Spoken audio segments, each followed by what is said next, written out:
은혜 받으실 하나님의 말씀은 시편 116편 12절로 19절에 있는 말씀입니다. 이 계시의 말씀을 읽을 때에 오늘도 우리와 함께 하시는 하나님의 음성으로 들려줄 수 있기를 원합니다. 함께 낭독을 합니다. 내게 주신 모든 은혜를 내가 여호와께 무엇으로 보답할까? 내가 구원의 잔을 들고 여호와의 이름을 부르며 여호와의 모든 백성 앞에서 나는 나의 소원을 여호와께 갚으리로다. 그의 경건한 자들의 죽음은 여호와께서 보시기에 귀중한 것이로다. 여호와여, 나는 진실로 주의 종이요 주의 여종의 아들 곧 주의 종이라. 주께서 나의 결박을 푸셨나이다. 내가 주께 감사제를 드리고 여호와 이름을 부르리이다. 내가 여호와께 소원한 것을 그의 모든 백성이 보는 앞에서 내가 지키리로다. 예루살렘아, 내 한가운데에서 곧 여호와의 성전뜰에서 지키리로다. 할렐루야. 소페르는 피할 수 없는 하나님이란 책에서 교도소와 수도원의 차이를 설명하고 있습니다. 교도소와 수도원의 공통점은 무엇일까요? 한 곳에 갇혀서 세상과 단절되어 있다는 것이고, 그 안에서 정해진 규율대로 생활을 한다는 것입니다. 그런데 교도소는 지옥 같은 불행한 삶을 살고 있고, 수도원은 천국 같은 행복한 삶을 살고 있다는 것입니다. 그러면 교도소와 수도원의 근본적인 차이점은 무엇일까요? 그것은 불평과 감사의 가치관 때문입니다. 죄로 인해 교도소에 갇힌 죄수들은 모든 시간을 불평과 불만으로 지내지만, 자원하여 수도원에 들어온 성도들은 주님을 생각하며 모든 시간을 감사와 기쁨 중에 살기 때문입니다. 그러므로 행복과 불행, 감사와 불평은 환경과 조건 때문에 오는 것이 아니라 그 사람이 가진 가치관과 삶의 태도에서 오는 것임을 알 수 있는 것이에요. 그래서 사도 바울은 하나님의 백성들에게 이렇게 권면합니다. 항상 기뻐하라, 쉬지 말고 기도하라, 범사에 감사하라. 이것이 그리스도 예수 안에서 너희를 향하신 하나님의 뜻이니라. 범사에 기뻐하고 감사하는 관점을 가지고 살라는 것입니다. 이것이 하나님이 우리를 부르신 뜻이라는 것이에요. 하나님은 우리가 불평과 원망 속에 살고 있는 것 원하지 않으십니다. 항상 감사하고 기뻐하고 사는 것을 원하시고 바라시는 것이지요. 그러면 우리가 어떻게 감사하며 살 수 있을까요? 하나님이 내게 베풀어 주신 은혜를 생각하며 사는 것입니다. 받은 은혜를 생각하면 할수록 더욱 감사할 수 있는 것이지요. 하나님은 우리들에게 측량할 수 없는 엄청난 은혜를 베풀어 주셨습니다. 18세기 프랑스의 성직자 마시오는 하나님께서 주신 수많은 축복을 다음과 같이 열거했습니다. 의심의 여지 없이 나를 받아주신 은혜, 다시 잃어버릴 염려 없는 상속을 주신 은혜, 누구도 능가하지 못한 구속의 은혜, 무제한으로 주시는 은혜, 실망의 염려가 없는 절대 소망의 축복, 언제나 있는 풍족함의 축복, 사라질 줄 모르는 즐거움의 축복, 멀어질 수 없는 주님과의 거리, 방해받지 않는 평화, 변할 수 없는 의로움을 주신 축복, 취소 불가능한 확실한 구원의 축복입니다.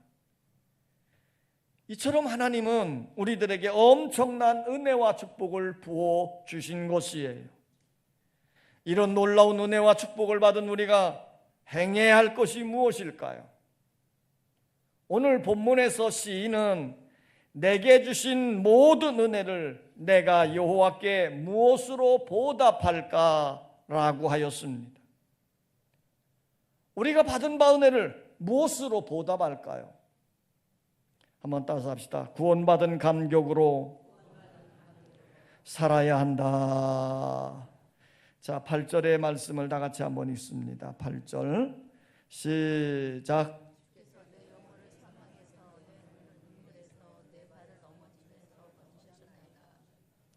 시인은 자기의 영혼이 사망에서 건짐받음과 발이 넘어짐에서 건짐받은 은혜를 감사하며 찬송하는 것이에요. 세상에서 영혼이 사망에서 건짐받은 것만큼 큰 은혜와 축복은 없는 것입니다. 그러므로 내가 구원받음을 기억하며 감사하며 살아야 하겠습니다.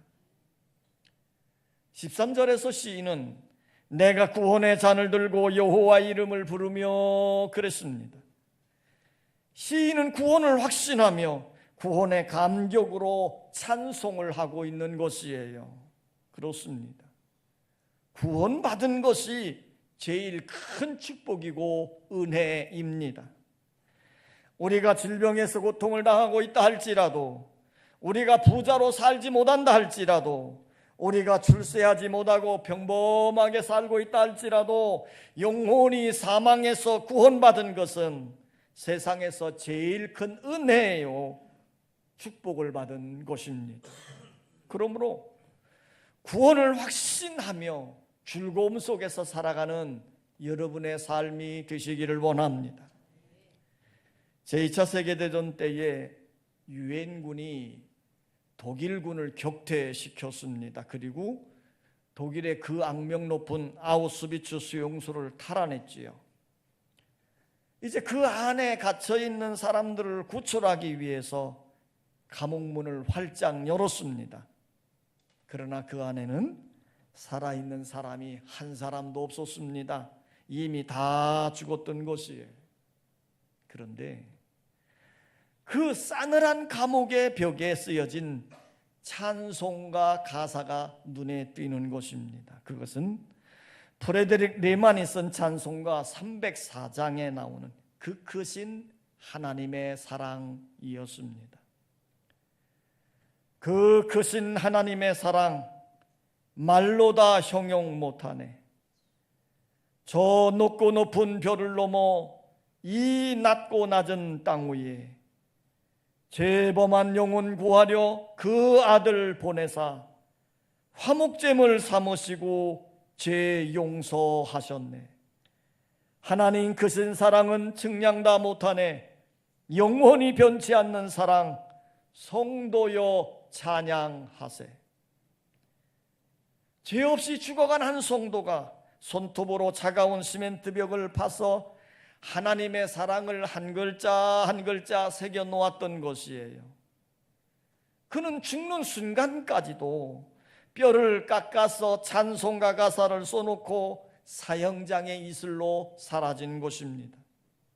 그런데 그 찬송가 가사 밑에 네덜란드 말로 써 있는 말이 가슴을 더 아프게 했습니다. 주님의 십자가만 바라보면 하나님은 사랑이십니다. 그는 지옥 같은 차가운 감옥 안에서 억울하지 그지없는 죄수의 몸이었지만 죽음이 다가오는 그 순간에도 원망하지 않고 자기를 구원해 주신 하나님과 자기를 위해 십자가에 죽으신 예수님의 사랑을 생각하면서 감사했던 것입니다. 그는 주님의 십자가를 바라보면서 모든 것이 다 하나님의 사랑이었다고 찬양을 한 것이에요. 이것이 바로 성도의 모습이어야 합니다. 나를 많은 사람 중에서 선택하여 구원해 주시고 하나님의 자녀 삼아주시는 은혜를 늘 기억하며 살아야 하는 것이에요. 나를 사망에서 건지시고 생명으로 인도하신 하나님의 사랑에 감동되어 찬송하며 살아가시기를 바랍니다. 따라서 합시다. 받은 은혜를 고백하며 살아야 한다. 어떤 사람이 기도하던 중에 비몽사몽간에 천국을 갔다 왔다고 합니다. 그래서 그 천국에서 두 노인들이 고백하는 말을 들었대요. 그 내용이 이런 내용입니다. 한 노인이 말을 시작합니다. 난 어려서부터 성질이 개팍했습니다. 부모님의 말을 듣지도 않았고 학교에서도 선생님 말 듣지도 않고 심지어는 선생님이 함부로 나를 대하지 못할 정도였습니다. 결국 나는 학교에서 퇴학을 당하고요. 그리고 사회로 나가서 깡패가 되어져서 도둑질도 하고 강도질도 하고 그러다가 살인까지 하게 되어져서 종신형을 선고받고 감옥에 갇히게 되었어요. 그러던 어느 날 방 안에 있던 성경책을 읽다가 내가 얼마나 부끄러운 죄인인지를 깨달았지요. 나 같은 죄인에게도 하나님의 사랑이 임하여 예수 믿고 구원함을 받게 된 것입니다.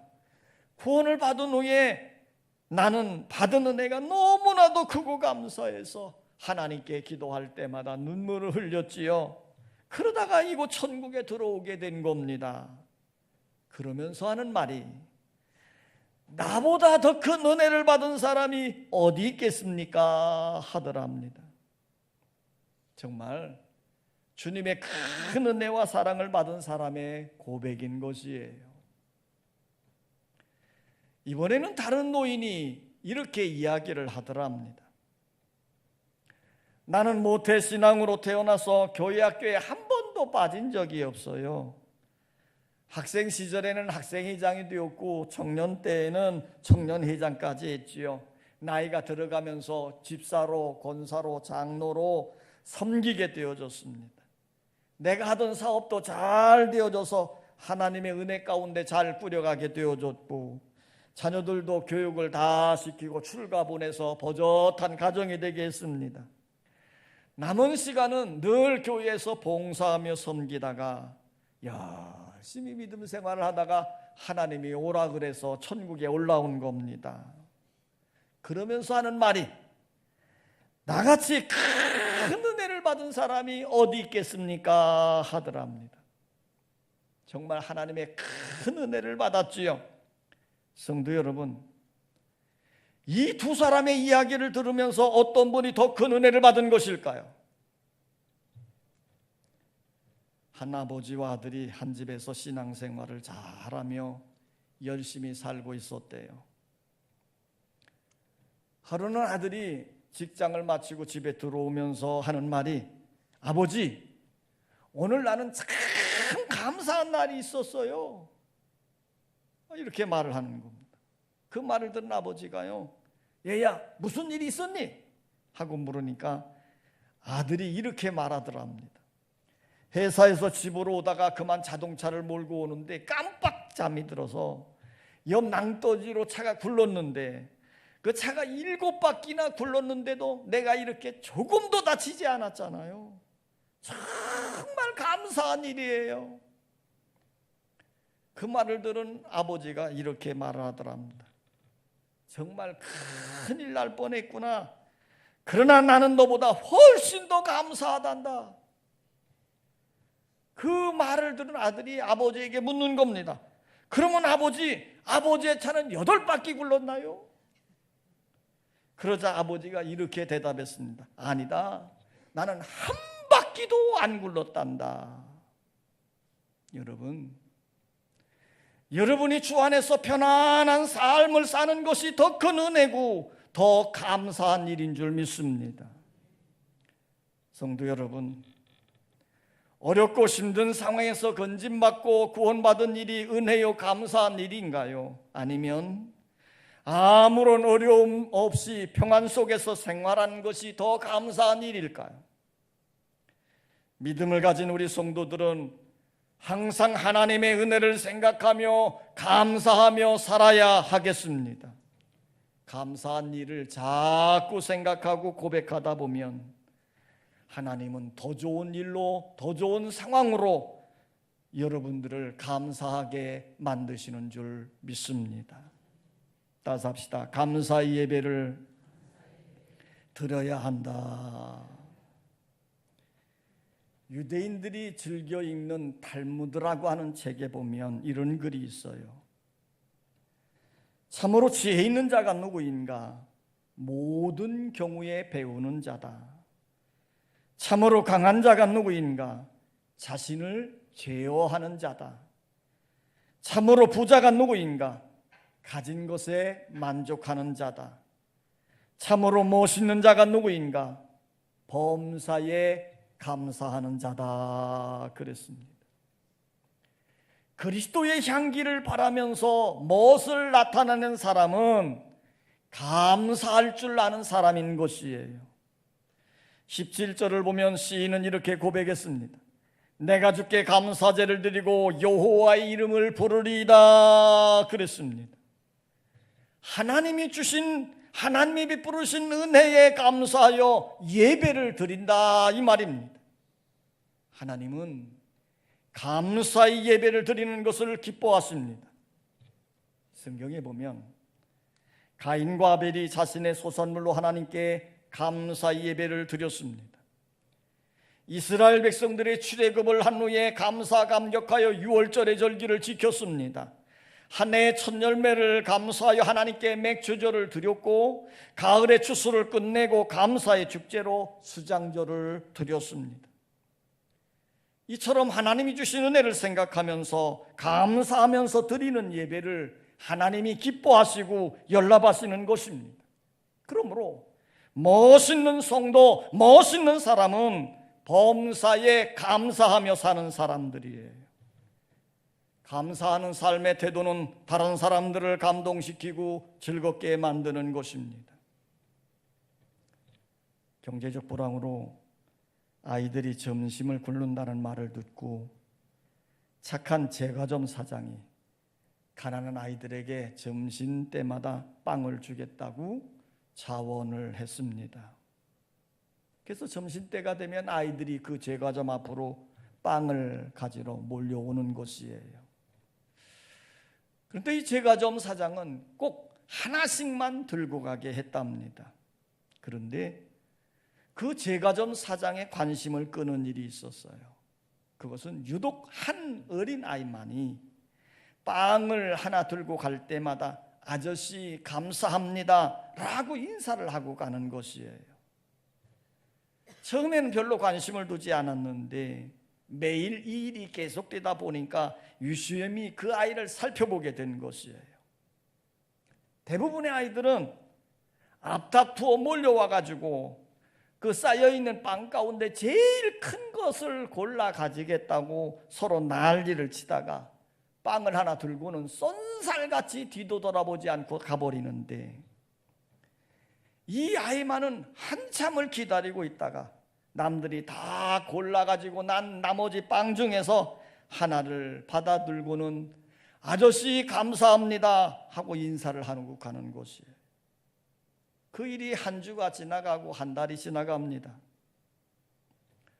어느 날 모든 아이들이 빵을 가지고 간 후에 몇 시간이 지난 후에 늘 감사하고 인사하던 그 어린아이가 빵을 들고 다시 찾아온 것이에요. 아저씨, 이 빵 속에 50센트 은전이 6개나 들어있네요. 집에 가서 빵을 먹으려고 빵을 빡 잘랐더니 그 빵 속에 50센트짜리 은전이 들어있었습니다. 그래서 이 아이는 그것을 다시 받아 들고 빵주인이 제과점으로 찾아온 것이에요. 그 은전을 들고 온 아이에게 제과점 사장님이 이런 말을 했답니다. 감사할 줄 아는 사람에게 감사거리를 주기 위해서 일부러 빵을 만들 때에 그 돈을 집어넣고 빵을 구웠단다. 그러니 그 돈은 내 거야. 그러면서 갈라디아서 6장 7절 말씀을 들려주었다고 합니다. 사람이 무엇으로 심든지 그대로 거두리라. 감사를 심으면 감사거리를 거두고, 좋은 것을 심으면 좋은 것을 거두고, 기도를 심으면 응답을 거두고, 나쁜 것을 심으면 나쁜 것을 거두고, 불평을 심으면 불평거리를 거두게 된다는 것이에요. 그러므로 우리는 감사의 가치관을 가지고 감사를 심으며 살아가는 여러분 되시기를 원합니다. 로빈슨 크루소가 난파당해서 에딴 섬에 홀로 남겨졌을 때 이야기입니다. 그는 에딴 섬에서 홀로 살면서 감사할 조건들을 찾으며 감사를 했다는 것이에요. 그는 작은 메모지에 좋은 일과 나쁜 일을 기록하면서 감사하면서 생활했다는 것입니다. 황량한 섬에 던져졌지만 물에 빠져 죽지 않고 살아있으니 감사하다. 인간 세상에서 쫓겨났지만 굶어 죽지 않아서 감사하다. 옷이 없지만 더운 날씨라 옷이 필요 없으니 감사하다. 방어 무기가 없지만 무서운 짐승이 없어서 감사하다. 황량한 섬을 바라보고 불평한 사람들이 얼마나 많습니까? 그러나 로빈슨 크루소는 살아있는 것에 감사했습니다. 무인도에 있다는 것을 보고 탄식하는 사람이 얼마나 많이 있습니까? 그러나 로빈슨 크루소는 먹을 수 있는 과일이 있어 감사했습니다. 옷이 없다는 것을 생각하고 얼마나 우울해합니까? 그러나 로빈슨 크루소는 옷이 필요 없는 더운 날씨를 감사한 것입니다. 총이나 칼, 방어 무기가 없는 것 때문에 두려워하는 사람이 얼마나 많이 있습니까? 그러나 로빈슨 크루소는 무서운 짐승들이 살지 않음에 감사한 것입니다. 로빈슨 크루소처럼 감사의 가치관을 가지면 홀로 거하는 무인도에서도 행복을 연출해내고 생명을 왕성하게 할 수 있는 것입니다. 성도 여러분, 감사의 가치관을 가지고 행복을 만들며 살아가십시다. 범사에 감사하며 살아가십시다. 나를 구원해 주시고 하나님 자녀 삼아 주신 놀라운 은혜를 생각하면서 감사하십시다. 주님 감사합니다. 아버지 하나님, 많은 사람들 중에서 특별히 우리를 선택해 주시고 구원시키셔서 하나님의 자녀의 권세를 가지고 살게 하시니 감사를 드립니다. 오늘 하나님은 우리에게 감당할 수 없는, 측량할 수 없는, 헤아릴 수 없는 놀라운 은혜들을 풍성하게 부어 주셨습니다. 이제 우리는 이 받은 바 은혜를 기억하며 이 은혜를 어떻게 보답할까? 오늘 시인이 고백하며 간구했던 것처럼 우리에게 주신 하나님의 놀라운 은혜들을 기억하고 깨닫고 감사하며 살게 하여 주시옵소서. 예수님의 이름으로 기도하옵나이다. 아멘.